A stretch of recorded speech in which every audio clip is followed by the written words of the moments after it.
All right, welcome to problem 7, or the creation of the solution for problem 7 of the BCPC 2017 set. This problem is bike race. And in this problem, you're given three racers who are going to have a race around a tri-state area. And they want to have the longest race possible. However, you know that each racer is an optimal racer and will take the shortest path possible. Okay, so what does that mean? That means you're given a certain list of intersections. We'll just draw them as little circles, and you're given some roads between the intersections like this. And you know that if you pick a start point here and an end point, say here, you could design a race that would go 1, 2, 3 long, but you know all the racers will bike optimally, so they'll just go there to there. So picking this as the start and this as the end would really only have a length of 2. In this case, the longest, the optimal start and end would be here and here, because that would have a length of 3. The bikers would go like that, and that would be 3 long. So the problem is you're given a graph, and you want to find the 2 nodes that are farthest apart. There's actually a name for this, which is called the diameter of the graph.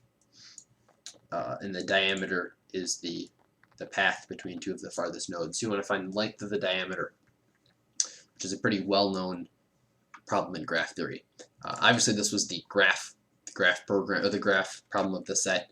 Most sets will have at least one graph theory problem. Marquette didn't this year. Actually, I don't know if either Marquette or MSOE did this year, but in general, there is usually one graph theory problem per set.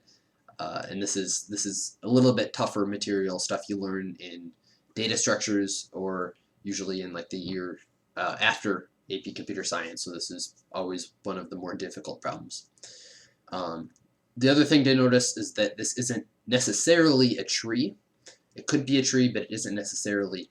So there are certain algorithms you can use to find the length of the diameter with a tree that don't necessarily work here, which is something to take note of if you are trying to solve it. So this is race.java. And we'll need a new class, obviously.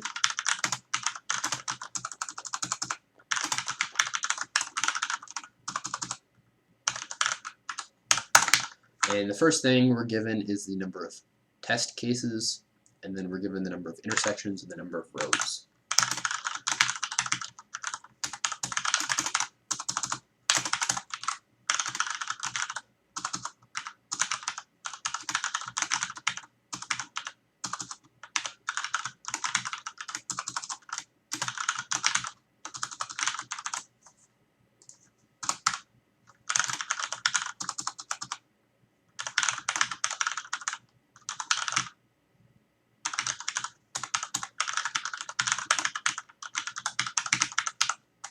All right. So then we're given a bunch of roads and a description for each of the roads. Okay. So how are we going to do this? Let's do an adjacency matrix. So we're going to do a double array distance equals new int double array. Okay, so what this is going to be is this is going to be a certain data structure for storing the distance between 2 nodes. So we're gonna the nodes are already numbered for us. They're given certain numerical representations, and we'll use those for the indexes in a graph. So we're gonna have intersection 0, 1, 2, 3, and 4, say. And obviously the distance from 0 to 0 is 0, 1 to 1 is 0, 2 to 2 is 0, 3 to 3 is 0, and 4 to 4 is 0. But what's the distance from 0 to 1? How long would it take for the bikers to race from 0 to 1? And that's a question that we would want to find out, because it could be that traveling from 0 to 1 is the longest possible race in the graph. So you can imagine that if we could fill out this graph then that if we can do that, we could just find the biggest number in this graph once it's completely full. And we know that since it's possible to travel from every node to every other node, because that's stated in the problem statement, that it's just the biggest number in this graph would be the answer. So let's say it would take, you could get from 0 to 1 in going through 2 cities, and you can do that from going from 0 to 2, and then from 2 to 1, right? So you go from 0 to 1, or from 0 to 2, and you go from 2 to 1. And obviously, since all of the roads are bidirectional, that means that if you can go from 0 to 2, you can also go from 2 to 0. And if you can go from 2 to 1, you can go from 1 to 2, right?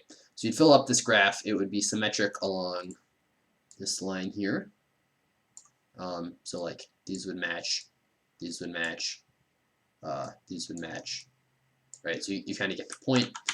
And if we're able to build this graph, oops, then we'll have our answer. All right, so the number of intersections is going to be the size of our matrix, right? Because that's the number of nodes. And then we also know that by default, we're going to say it's going to be impossible to get from one node to another.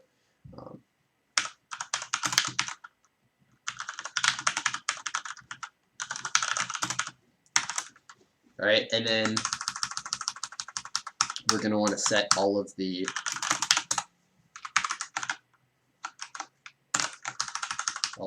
indices. Ooh, what'd I do? Magic button.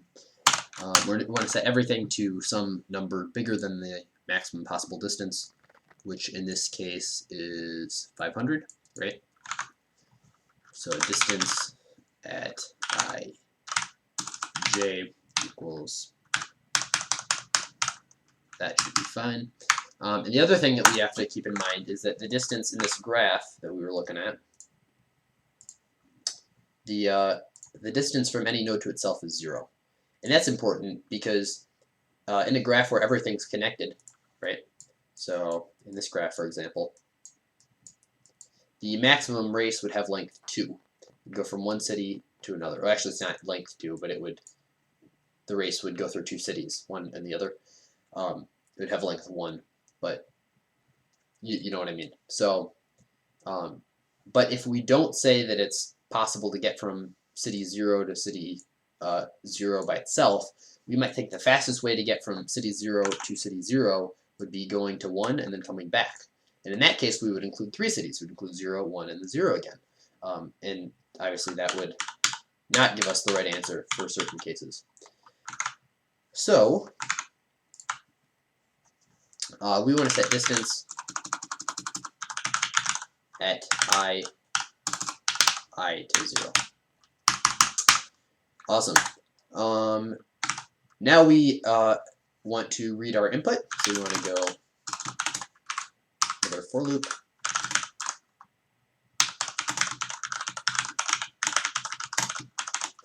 And then in the first city,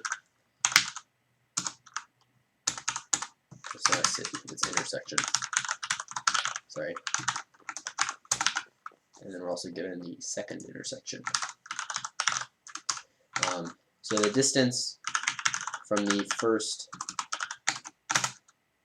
intersection to the second intersection is 1, and that's also the distance from the second intersection to the first.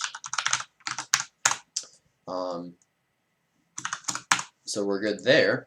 So now we have our graph all built from each node to itself and each node to any other node that it's directly connected to.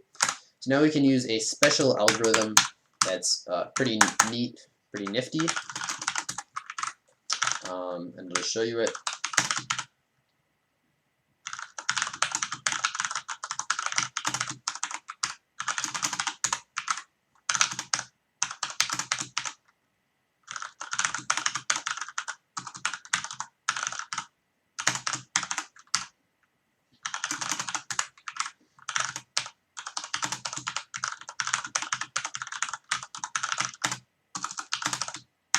there's three nested for loops. I is going to be the node that we start at, and j is going to be the node that we end at. So we're going to look at going from I to j. So the distance from I to j is going to be the minimum of the distance from I to j. So that you can think about this as the distance between any two nodes is either it's whichever is smaller, the distance between the two nodes directly. So if the two nodes are directly connected, or if it's the node itself, that distance is just going to stay the same. But if it's a node we couldn't otherwise get to, then it's going to be the distance from I to some other third node. We should check all of them. But from this to something else, plus the distance from from that third node to the node you want to end at.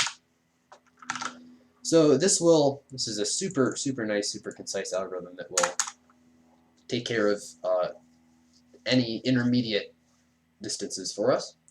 And then once we're done, we just want to find the largest, or we want to find the nodes that are farthest apart, taking the shortest path between them. And that's just the maximum number in the graph. So max equals -1.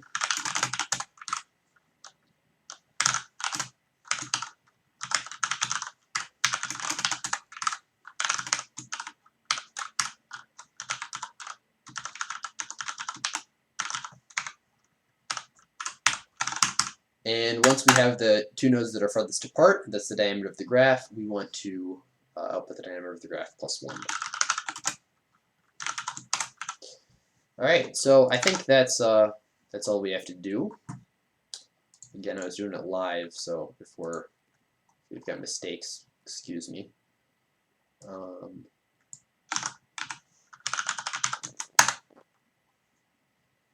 I wanted Notepad++, but this will do, I guess.